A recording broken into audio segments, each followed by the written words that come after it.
Moon magic. Who has not felt it? Perhaps it first seeped into our consciousness in the silent stretches of the Libyan desert, where the thin sickle of the crescent moon hung like a scimitar against the indigo velvet of the sky. Perhaps it was in the dusk of a scented Persian garden, where the ghosts of Omar's roses played hide-and-seek beneath a dreaming moon. Perhaps it was on a winter's night in Vermont, where the passionless earth stared unseeing at the colder moon, and where the distant stars glittered like diamonds bought with blood. Perhaps it was in some half-ruined Grecian temple, where we loitered pagan-like to make obeisance to the bright huntress with her bow new bent in heaven. Moon magic. Who has not come under its spell as it filtered through the lines of Byron, Shelley, and Keats? Who has not been caught in the web of cadenced moonlight so delicately spun by Debussy and Ravel? The magic of the moon has been sung by poets of every age. With the exception of Russia, not a single nation has failed to pay respect to the Queen of Heaven through the medium of its literature. The myths and folklore of every land teem with moon magic, and the religious records of every race are filled with references to moon worship. Sometimes the moon appears as a male deity, as in the myths of the Teutons and Rajputs, the stories of Tartary and Arabia, the tales of the Hindu king Soma and the Babylonian god Sin. Sometimes the moon is a goddess, worshipped as Diana, Isis, Astarte, Artemis, Proserpine, Venus, or Hecate. But whether masculine or feminine, the moon still remains the mystery of mysteries, a sexless potency which must well be understood if we would not fall prey to its sorcery. The influence of the moon upon the earth and its inhabitants cannot be denied, however difficult the explanation may be. It is observed in the rise and fall of the tides and in the growth of plant life. It appears in the cyclic changes of many forms of disease, and is particularly marked in the phenomena of human gestation and generation.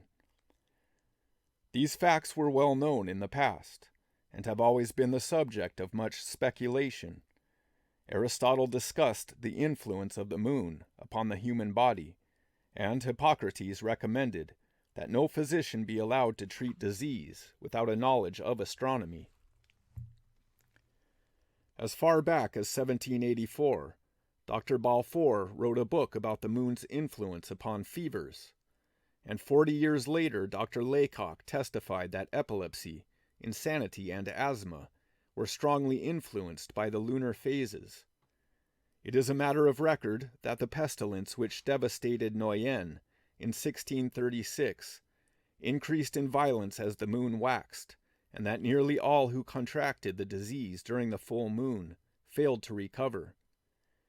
It is said that Lord Bacon was peculiarly sensitive to lunar magnetism, always falling into a syncope when the moon was in eclipse. It is also a well-known fact that old people die most frequently on the day of the new or full moon. The curious relationship between moonlight and insanity has long been the subject of scientific investigation. In 1791, Dr. Daquin discussed this phenomena, and in 1852, Ghislain recorded that some of his patients became violently insane every 28 days, always on the day of the full moon. The very word lunatic, derived from luna, the moon, contains a hint of this relationship, one which is recognized by poets as well as by men of science. Shakespeare calls the moon the mistress of melancholy, and we find Othello, after hearing of Roderigo's murder, exclaiming, "It is the very error of the moon. She comes more near the earth than she was wont, and makes men mad." The moon's influence upon the earth is usually attributed to the fact that the moon is the satellite of the earth. While this is undeniably true, the relationship between the two is even closer than this. Instead of being the child of the earth, as is commonly supposed. The moon is in reality the earth's mother, and is no more the earth's subordinate than any earthly mother would be, who walks around her child's cradle, keeping watch over the infant. In one respect, the human mother, as well as the moon, may be considered as the satellite of her child, but there is no doubt that she is older and more experienced than her offspring.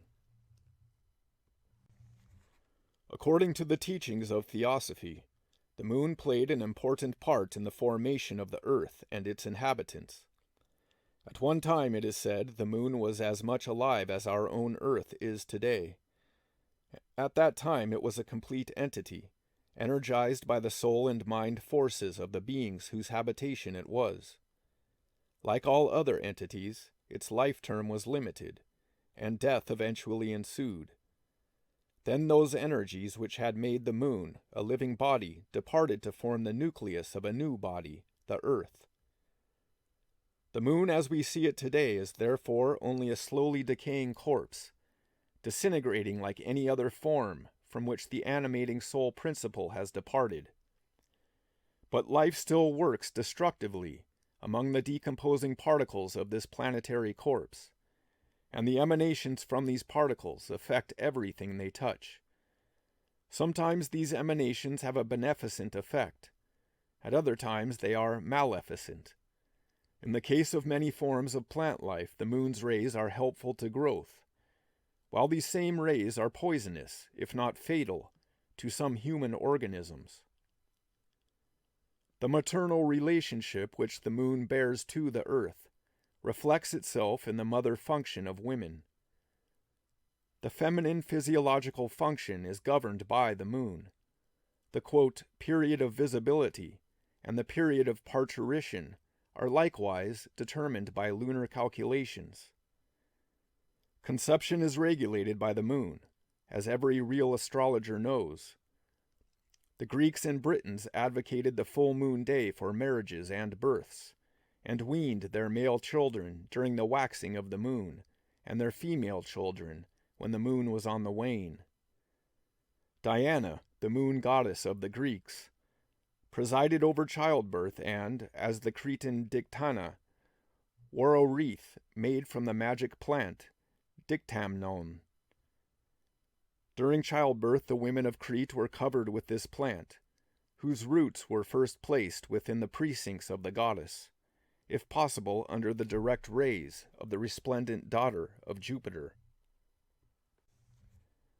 As the moon is so closely connected with the processes of physical generation, it is easy to see how it became the symbol of generation on a cosmic scale. As a matter of fact, the whole history of moon worship centers around the mystery of lunar phenomena. The rites were based upon a knowledge of physiology, mathematics, and astronomy, and were records of observed natural and scientific facts. The ancients were well aware of the fact that life on this planet is generated, preserved, and destroyed by lunar magnetism, and this may help to explain the 1001 images under which the moon was represented and venerated. Although the actual beginnings of moon worship are difficult to trace, there is no doubt that it is one of the oldest forms of worship in the world. Krishna himself is said to have belonged to the Yadu branch of the Chandravansas, or lunar kings, a fact which is of deep significance. When these lunar kings left India, they took with them the worship of their forefathers, of Soma and his son Buddha. Babylonia happened to be situated on the line of this emigration, and the Babylonians were one of the first peoples to profit thereby. Although comparatively little is known of Chaldean moon worship and the Babylonian god Sin, it is not impossible to trace the gradual transformation of this abstract symbol into the Hebrew creative god, Jehovah. When the clay tablets of Hammurabi were deciphered, the noted Assyriologist Professor Delitzsch translated one inscription, Yahweh is God. Professor Chamberlain insisted that the correct reading should be, the moon is God. This indicates how closely Jehovah and the moon were connected in those days. In the Hebrew scrolls, Jehovah is called the Lord of the moon, while Maimonides speaks of Adam, who in one sense is the same as Jehovah, as the prophet of the moon. In the Kabbalah, the moon is called the Ark, which contains the seeds of material life and is closely associated with Jehovah. This idea appears again in the story of Noah and the Ark. The Israelites considered child-giving as the chief function of Jehovah, as a well-known scholar points out. I had worked it out by original search that the great distinctive function of the god named Jehovah was designative of the influence of the moon as the causative of generation, and as of its exact value as a lunar year in the natural measure of days. In this connection, it will be remembered that Sarai, Abraham's wife, could not bear a child until she had come under the moon's influence by changing her name to Sarah, and that both she and her husband came from the city of Ur, which was the great center of moon worship. Mount Sinai, the name of which is derived from the Babylonian Sin, means literally the mountain of the moon, and contains a reference to the lunar or metonic cycle of 19 years, as does the name of Hagar, the bondwoman whom Paul identified with Mount Sinai. The Hebrews based their astronomical calculations upon the moon, which accounts for the frequency of the number 7 in their exoteric religious observances, and their adoption of the seventh day as the one sacred to the god Jehovah. The worship of this lunar god descended through the Mosaic and Kabbalistic Jews to the Christians, although the Christian world may be unaware that the god they inherit from the Jews is but a symbol of the reproductive and generative power in nature. But if the works of the Church Fathers Clement of Alexandria and Origen be consulted, it will be found that the moon was still used as a symbol of Jehovah in the early days of the Christian Church. Must we then conclude that the Jewish concept of deity was fundamentally materialistic? The answer must be in the negative, for although the exoteric teachings centered around the lunar god Jehovah, the secret and esoteric worship was the same pantheism that lies at the root of every truly philosophical system of thought. Jehovah was a substitute used for exoteric purposes, and every initiated priest knew that behind that substitute there stood the unknown, the incognizable deity, the Kabbalistic Ein Sof, a concept as metaphysical and philosophical as that of the Hindu Parabrahman. The materialization of the Hebrew religion began when the substitute was accepted in place of the ever unknowable, and will end only when the substitute is replaced by the ever-living reality. The Christian Trinity is another example of this same materialization of a metaphysical concept. With the philosophical ancients, the Trinity represented the abstract qualities of creation, preservation, and destruction. The Christian Trinity, from one point of view, is but a copy of the Egyptian Trinity of Ammon, Mouth, and Khonsu, whose common symbol was the moon. But the average Christian has never considered the symbolical meaning of the Trinity, but has debased it by separating his personal God into 3 persons. The worship of the Virgin Mary is another example of the ancient lunar rite. All the lunar goddesses of the ancients were pictured as virgin mothers of immaculately begotten sons. The Virgin Mary, represented as the Queen of Heaven on the crescent moon, is but a copy of the Egyptian Isis, or the still earlier Neith. As the great Roman Catholic historian de Merville has pointed out, we Christians can understand now why Neith throws radiance on the sun while remaining the moon, since the Virgin, who is the Queen of Heaven, as Neith was, clothes herself in her radiance, and clothes in his turn the Christ Sun.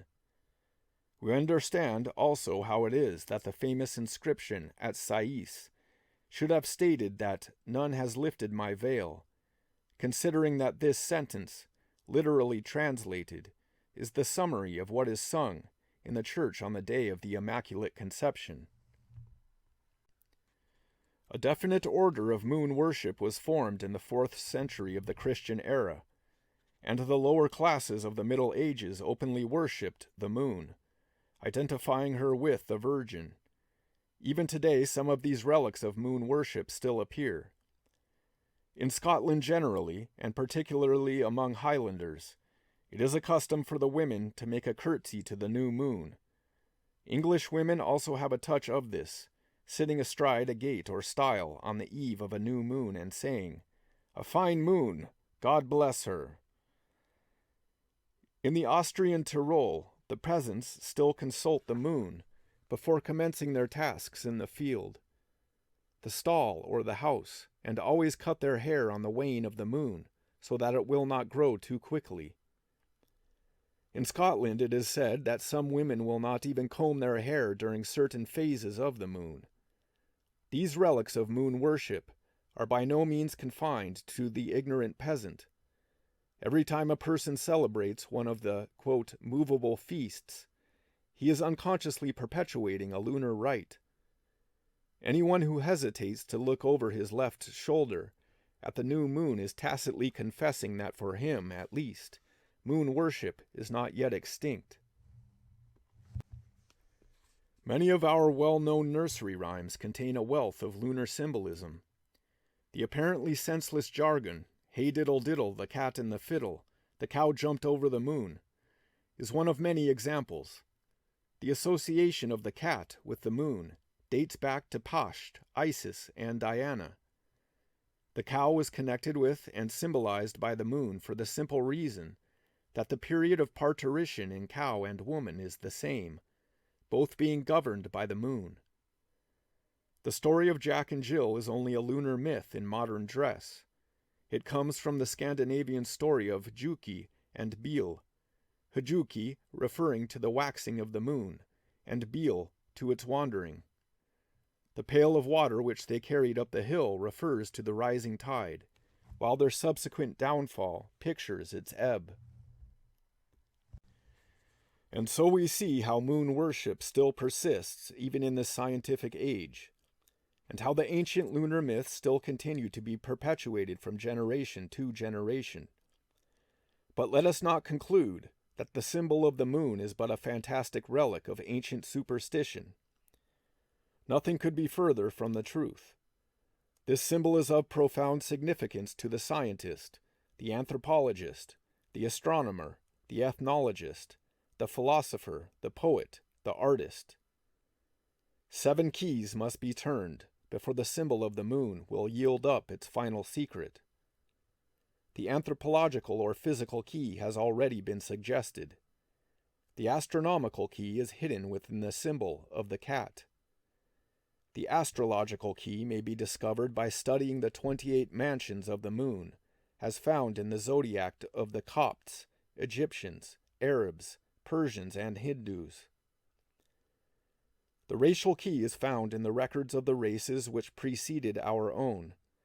There it will be discovered that in the 3rd race the male moon was worshipped, becoming male-female only after the fall into generation. When our own race appeared, lunar solar worship divided the nations into distinct cults, ending in a strife between the Suryavansa, or solar beings, and the Chandravansa, or lunar beings. This strife can be observed in every individual, for, in the final analysis, each one of us is a solar, lunar being. That which we call the self is a self-illuminated sun which reflects itself, if we allow it to do so, in our lower lunar nature. Whenever we think, act, or speak independently of the solar god within, we become worshippers of the moon in ourselves. Every time we instigate our actions from within, we make the moon in us subservient to the sun, a true reflection of the solar light of the self. This is the secret of true spiritual growth.